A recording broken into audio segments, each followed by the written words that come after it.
নিমকি বানাবে? নিমকি বানানোর জন্য তুমি কি কি নিয়েছো? প্রথমে ময়দা, তারপরে কালো জিরে, জোয়ার, একটু তেল নিয়ে পরিমাণ মতন হ্যাঁ। মাখছি।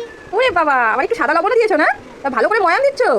ঠিক আছে, চলো নিমকি বানিয়ে তোমাদেরকে দেখাচ্ছি। আর এখন আমরা একটু জল দিয়ে মাখবে? মাখবো। চলো। এই দেখো ময়দাটা কি সুন্দর ময়াম দেওয়া হয়েছে। এবার একটু একটু করে জল দিয়ে ময়দাটা ভালো করে মেখে নেবো। সোনু দেখো এদিকে সোনু কাজটা করছে। তার জন্য পুরো ডোটা রেডি। এখন এটাকে আমি 15-20 মিনিটের জন্য রেস্টে রেখে দেবো। আর এখন আমি এটাতে রেস্ট করেছিলাম। আমি এখন এটাতে বেলবো, কেটে তারপরে নিমকি বানাবো, তারপরে কিন্তু মজাও হবে। ওই দেখো সুন্দর একটা রুটি তৈরি হয়ে গেছে। এবার এটাকে পিস পিস করে কাটতে হবে। কাটো। এই দেখো সুন্দর করে কাটছে এবার সোনু। এবার এখান থেকে এরকম একটা করো। এই কটা দেখো সোনু নিমকি। এই কটা সোনু বানিয়েছে। এই কটা দেখো কি সুন্দর হয়েছে।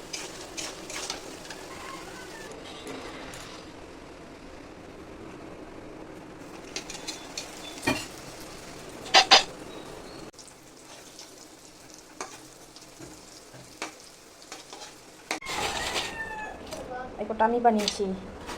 এই কটা আমি বানিয়েছি। এই কটা গজা বানাবো। দেন এই কটা ভিজাবো, দিয়ে গজা বানাবো। দেখা যাক কেমন হয়।